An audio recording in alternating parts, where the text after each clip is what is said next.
샬롬, 오늘의 말씀지기 이주환 간사입니다. 풍산을 통해 애굽에 임한 10가지 재앙을 묵상하고 있는데 어떠신가요? 하나님의 공의와 능력, 보호하심을 느낄 수 있죠? 여러분의 삶에도 이런 하나님의 능력과 보호하심, 인도하심이 충만하게 체험되기를 소망합니다.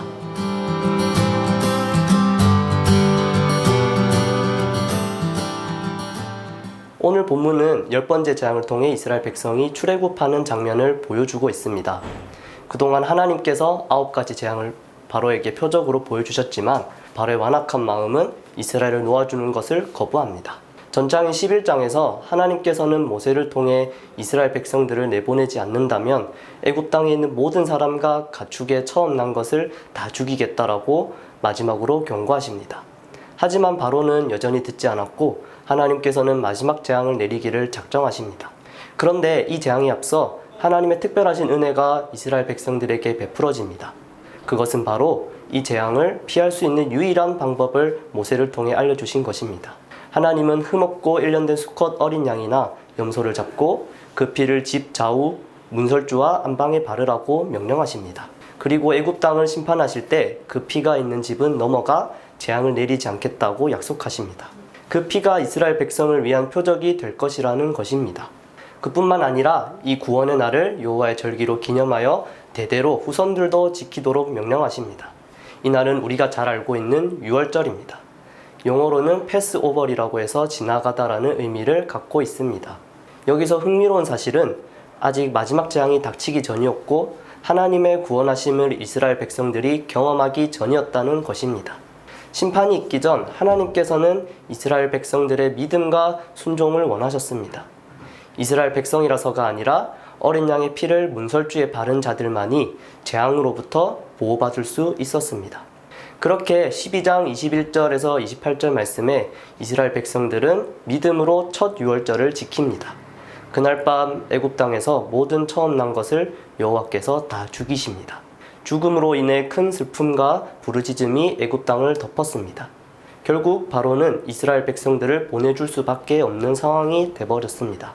이스라엘 백성들은 애굽 사람의 물품을 취하고 430년 동안 머물렀던 애굽 땅을 떠나게 됩니다. 그 무리가 무려 보행하는 장정만 60만 정도가 되었다고 성경은 기록합니다. 오늘 본문 속에서 2가지 정도를 묵상해 보면 좋겠습니다. 첫째는 신실하신 하나님입니다. 창세기 15장 13절 14절에서 아브라함의 자손이 이방인을 섬길 것과 자손들이 섬기는 나라를 하나님께서 징벌하시고 그들이 큰 재물을 이끌고 나올 것이라고 하나님께서 약속하셨습니다. 또한 창세기 22장 17절에서는 야곱의 자손이 하늘의 별과 같고 바닷가의 모래와 같게 하겠다고 약속하셨습니다. 오늘 본문에서 하나님께서 약속하셨던 말씀이 실제로 이루어진 것을 보게 됩니다. 하나님께서 애굽을 심판하셨고 이스라엘 백성들은 애굽의 많은 재물을 가지고 나왔습니다. 그리고 70명으로 들어갔던 이스라엘 자손들은 장정만 60만이 되어 출애굽합니다. 하나님은 신실하신 분이십니다. 더딜지라도 그분의 말씀과 약속은 반드시 이루어질 것입니다. 그 약속의 말씀을 붙들고 살아가는 풍산 독자 여러분 되길 원합니다. 2번째 묵상 포인트는 유월절 어린 양 대신 예수 그리스도이십니다. 유월절은 예수 그리스도의 죽음과 부활을 미리 보여주는 표징입니다.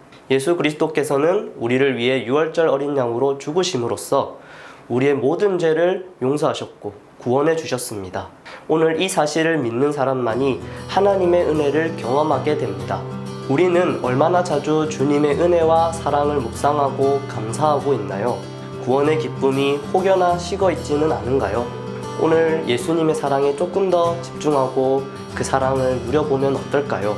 주님의 사랑으로부터 오는 힘과 기쁨과 평안이 오늘 여러분의 삶 가운데 누려지길 간절히 축복합니다. 샬롬.